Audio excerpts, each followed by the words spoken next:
시편 90편입니다. 시편 90편은 모세의 시로 가장 오래된 시편이며 제4권의 첫 시입니다. 이 시편에서는 인간 수명이 길어야 7, 80세라고 말하며 인간의 한정된 삶을 회한하죠. 하나님으로부터 생명을 얻은 인간은 죄로 인해 죽을 운명이 되었습니다. 창세기 5장 아담부터 노아에 이르는 족보를 보면 그 당시는 보통 사람이 900세 이상을 살았습니다. 그러나 홍수 후 수명의 현저한 감소가 예상되었고요. 11장 노아의 아들 셈부터 아브라함에 이르는 족보에서는 사람 수명이 500세에서 200세까지 줄었으며 아브라함은 175세, 요셉은 110세에 죽는 등 사람 수명이 100세 전후에 머물게 되었습니다. 1, 2절입니다. 하나님을 향해 주여 아도나이라고 외치며 시인은 하나님이 대대에 걸쳐 그와 이스라엘 공동체의 거처가 되셨다고 선포합니다. 거처는 사자나 승냥이 등 짐승의 은신처, 하나님의 거주지 등을 가리킬 때 사용된 단어입니다. 그러므로 하나님이 시인과 공동체에게 거주지가 되셨다는 말은 하나님이 그들을 안전히 보호하고 지켜주셨음을 의미하죠. 하나님은 그 세대뿐 아니라 후손 세대 내내 그들의 안식처가 되어주셨습니다.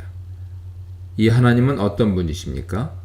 그는 세상이 창조되기 전부터 이미 계신 분이며 앞으로도 영원토록 살아계실 분이죠. 그는 산과 땅, 세계 모두를 창조하신 창조주시며 온 우주를 통치하시는 주권자십니다. 이 하나님은 영원부터 영원까지 변치 않으신 하나님이시죠. 3절로 6절입니다. 이스라엘의 거처가 되신 하나님은 영원하시나 인간의 삶은 유한하고 덧없습니다. 하나님이 인간을 창조하실 때 땅의 흙으로 그를 지으셨고 생명을 축복으로 주셨습니다. 그러나 인간은 하나님 명령에 불순종했고 그 대가로 생명을 잃고 다시 흙으로 돌아갈 운명에 놓였습니다. 시인은 여기서 흙 대신 티끌, 가루가 된 거죠. 티끌이란 단어를 사용하여서 죄지은 인간 상태를 흙보다 더 보잘것없는 것으로 낮춥니다. 또한 너희 인생들은 돌아가라 하는 하나님 말씀을 인용함으로써 생명과 죽음을 결정하는 분이 하나님이심을 암시하고 인간의 죽음이란 피할 수 없는 운명이며 하나님으로부터 확정된 결정임을 부각시킵니다. 덧붙여 시인은 하나님과 인간 편에서 바라보는 시간에 대해 언급합니다. 인간에게 있어 천년은 엄청나게 긴 기간이지만 하나님께는 어제의 한 날이나 밤의 한순간처럼 짧은 시간일 뿐이죠.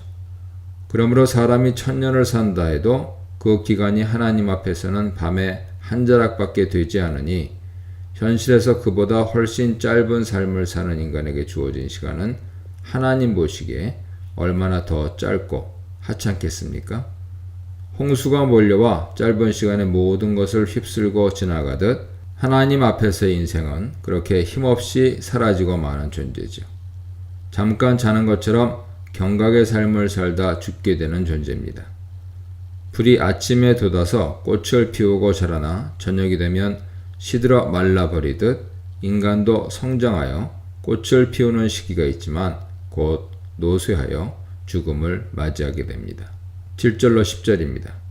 이제 시인은 하나님의 분노로 주제를 바꾸며 인간의 유한하고 덧없는 삶이 인간의 죄와 하나님의 분노의 결과임을 부각시키면서 이 둘 사이에 상관관계에 집중합니다.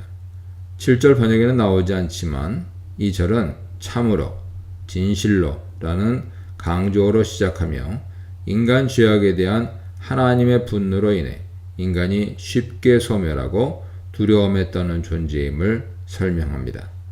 죄를 미워하고 죄가 없으신 하나님 앞에서는 각 사람의 죄와 은밀한 죄가 낱낱이 밝혀집니다.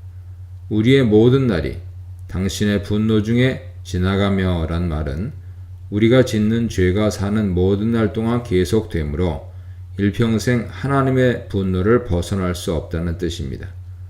우리의 평생이 순식간에 다하였나이다에서 순식간은 신음, 한숨의 뜻이므로 이 문장의 의미는 사람 일생이 죄와 하나님의 분노의 결과로 인해 한숨을 내쉬듯 한순간에 지난다는 뜻입니다.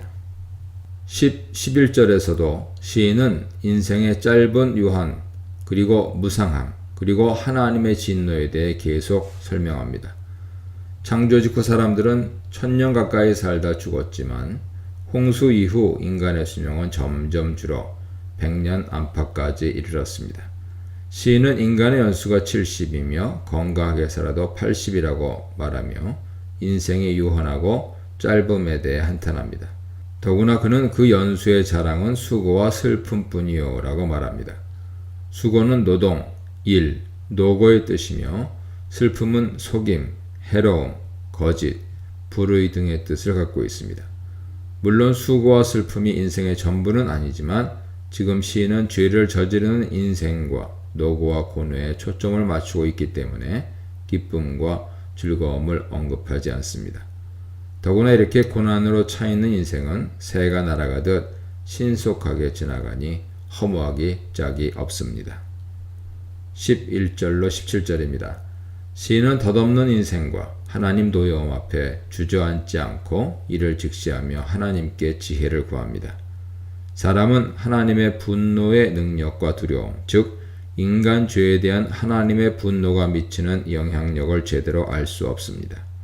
이런 상황에서 하나님께 우리의 남은 날을 계수하도록 가르쳐달라는 시인의 간구는 몇 살에 죽는지 알려달라는 말이 아니라 인간의 삶이 유한하며 덧없고 빠름을 제대로 인지하게 해달라는 간청입니다. 인간에게 주어진 현실을 피하지 않고 받아들이는 것이 지혜로운 마음의 첫걸음이죠. 전도서에서 전도자는 해 아래 사람의 수고는 헛되고 바람을 잡는 것과 같다고 누누이 강조합니다. 그러나 그는 그런 현실을 파악하는 것으로 끝나지 않고 이런 삶을 받아들이는 실용적인 방법으로서 먹고 마시며 낙을 누리라고 권면합니다. 이 권면은 자포자기하고 허랑방탕하게 살라는 뜻이 아니라 일하고 얻은 것을 만족과 감사함으로 또한 적정선에서 즐기라는 조언입니다. 전도서 1장 14절, 11장 9절 참조하세요. 이제 시인은 하나님의 긍휼을 회복시켜 주시길 간구합니다. 돌아오소서라는 기도는 분노로 멀어진 하나님이 시인과 공동체에게 돌아와 긍휼을 베푸시기를 요청하는 기도입니다. 언제까지니까? 라는 질문에서는 하나님의 분노가 크고 지속되어 있음을 알 수 있습니다. 시인은 하나님 앞에서 죄를 지은 그의 공동체가 여전히 하나님을 섬기는 종, 하나님의 성도임을 상기시킵니다.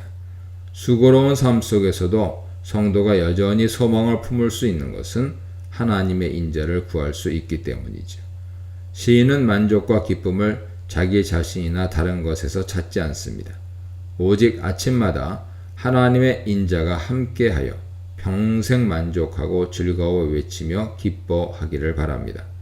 시인은 참된 기쁨과 행복의 원천이 하나님이심을 잘 알고 있으므로 고통과 재앙의 나날들을 구원의 기쁨으로 바꿔주시길 하나님께 구합니다. 덧붙여 하나님이 베푸신 기쁨이 그들 세대만이 아니라 대대에 나타나기를 고대합니다. 나의 주를 뜻하는 호칭인 아도나이로 기도를 시작한 시인은 다시 같은 호칭을 부르며 기도를 맺습니다. 그와 이스라엘 공동체가 행한 일을 하나님이 견고하게 해주심으로써 은총을 나타내시길 시인은 기대합니다. 그는 우리의 손이 행한 일을 2번 반복하여 일의 직접적인 주체가 자신들임을 강조하면서도 그 일이 무엇인지 구체적으로 언급하지는 않습니다.